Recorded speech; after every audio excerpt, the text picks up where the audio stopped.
Ele avea se alo le fionga le pale mia se ta avale leo leo. Ele ai fo ita taimi na fautua ina ye leo leo se alo le fionga le pale mia. Ilona so ona ave whaatau tala o ta avale leo leo. Ele ta pasa ina ilungo le awala. O ta avale leo leo e uli lava e se leo leo ua atofa mo le leo leo ina o le fionga le pale mia. Ma e whaonga lava mo na o le pui puinga. Ma whaafoe leo leo wa o whaapitua mo le ngā luenga. O lea whaamani nonga mai le mtanga luenga o leo leo, wa whaali ailo lātou te te.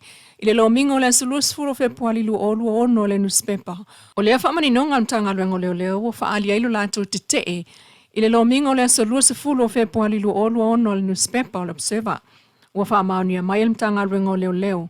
E le aise so tanga o le fasuia inga na whaia le lonto I whale o ngā luenga leo leo. I le tua inga se na ngia I lunga so ta inga tele vave.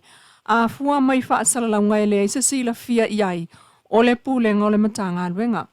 O tua iai leo leo o le mafua anga o le ava ese ato le isiana ta ita I leo leo I le ofisa o leo leo I whaleata. Talu lona su e vale, ma tua iai le alu whaatau tala o le alo le pāle miele ta vale leo leo. Peta I o ta ua le ofisa o leo leo e le aise na tūlanga na tupu, ma e tala se ina fo I le whaasala launga le newspaper. E tu maulava le ofisa o leo leo ila na mautau ave, o le ngalue malwha maoni, mul ta ita yala o ngā luenga, ma whaiana whai unga I le tonu ma le tūto tasi, ia mawai pele saonga le mulau tele o le tunuu. Ua tatalai nei, mo le lua sulfai tu la le maketi o whaatuanga ma oloa SS, o ilalo le vainga le ACC funga lei, a matatu le whai unga le vai asona te anei. Ai tāpuni atu le maketi a le sala si, o I leisi tu o le whaatalipasi. O le maketi le antapuni le sto na ina tenei, e whaatau ai tau mawhai pei o keke pua a pani keke le iputi o le vainu Somalie, mawhalai mua, sa whai mato o manga o tangata e uti whaasoa malaiti tutongi, e au fiai matamaitia o ngai la lata tele iai ona o le keke pua amal pangeke. Petai o ta ual tātou paanga whai pis nisi, ua tapuni le maketi keke pua a ele matanga luenga soifua maloloina, ina ua umi se taimi o whaatonu le vai ta whaala, lata I sefe o tau mafa o ta uailunga, e o ot iai le manongi le manuia. O le maketi fo ilea, na moli mawina mai le whai lava mapele ele tise, e so o lava vai aso o alu motu le ele tise, o moli mawina e afua mai ina ua umale cash power. Na tātou fsota iatu I le fionga le minista, ina ua so o lava vai aso, o umale cash power masao no le fionga le minista ya fo isala lilo tu fo isala e sa ol moli mau ai ole ase ito e feso ta ai pe tai was so oi nei maleta punio pisnisi o lo fa mo ia me fa ia ainga so uma ai o ava no fa inga luenga matupe ma volta ma ainga ile tala fa so tupe le malo le tosanga fa tupe lo o lo lima lo o lo no mole matanga luengo ele mfonga fa no Ministry of Lands and Survey e se fulu tolu miliona, lima se lau malei wafe, fa se lau iwa fulu tala, le tupe na ato fatu iai. Ai le maketi lea, o ta ue le pito o ta mafa, o lo o lato tutongi le sulfitu tala i le aso, ai iai le palaka e whaonga ai le wila, e lua sfutolu tala i le aso. O le fionga minista o a whanatura malisi o si o manga, a le vena a le lea na ia talia le mealo fa mai le malo Israelu, i le whai ungo le mai aso. Mo Samoa, o mea alofa ma Israelu e au fiai o ngā mukesi ono se fulu. Ma whaafeta iai e le tofa ale le sui o le malo Israelu I le Hawaii. O le whamoe moe le so o tātou tau au fia mai e moli mawina le tau awina mai o le soswani o le malo Israelu mo biogas system e se fulu ma le lima I le malo Samoa. E tau wala mai I luntanga renga o kuna oa whannatura ma le siso manga. O nei sosani o le a whamtu ina atu lea inu ma fioanga I le au whaifatoanga mo atinae. Whao ngai nai o tau manu ma la au. Ina ia mau ai le kesi o le e mawhai ai o na ukaina me ai tau mafa. E tātou te whaftai ai le malo Israelu. Tu sai ma le sosoani tele a wale atina eina o le tātou malo. O le whenga whawao malo I le tātou malo ma le malo Israelu ia no sia le I le tausanga yake I se lau fitu skuman fitu.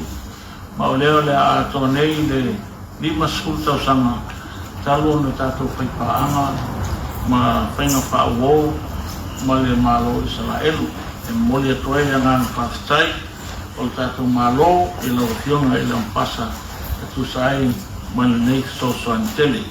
O ngā umu ia ua uma o na mawaiwai e whaalapo putonga e au fiai ma vainga tū ma oti o a inga ua atofa mo le whaamanuianga. O sauno ai fo ile sui o le malo i Salaelu Pasifika e au fiai ma Samoa e le ngata i le mea lofa po le fisoso ania lo nā tanu i le whaaititia wa afianga o le siusio manga e ala i le langolongoina o le whaaunga o le malosi whaafowina. Ua whaanga solo atu nei ngā luenga whaaleleia i le taulanga ia pia i le pāka taavale ma le whaatalipasi i savalalo ama tātu i le so lua surutolo Februari. Pei tai u whaeloa mai whaalawa i tele le pulenga o whaalawa inga lau ele ele LTA. Le oso tasi ato pasi mai leitu i sae leitu o iei le whaleia anga i atu i le malaya whaatalipasi e tu o maa o ai pāsese. Pei tai wa abatu fo i le LTA le Vaifanua mo pasi e mamao e whaatalitali ai pāka taavale i luma o le tano atu Tala Hotel ma le whaasolo atu i tai.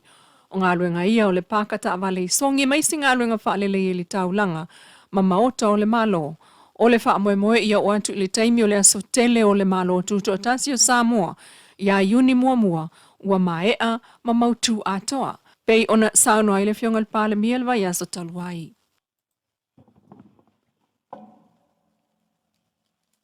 Ua whaatua nei sa vai i le Sapatea Sports Club.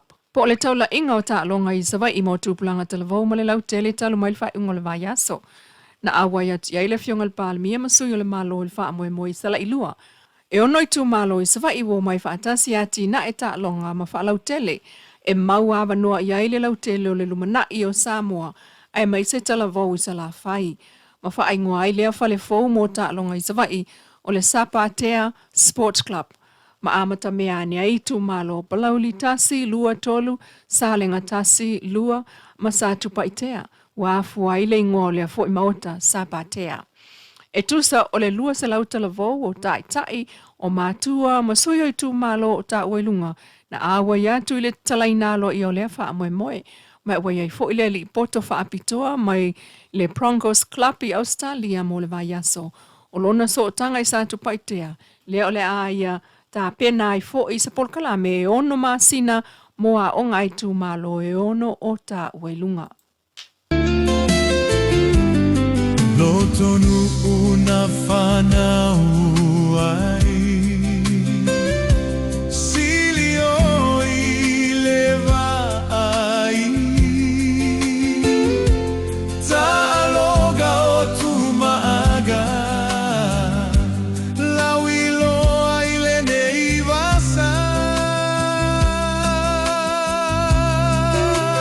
Tu mauia lau mata Fia o inga ia Felo fani felango lango mani Atasi My sweet Samoa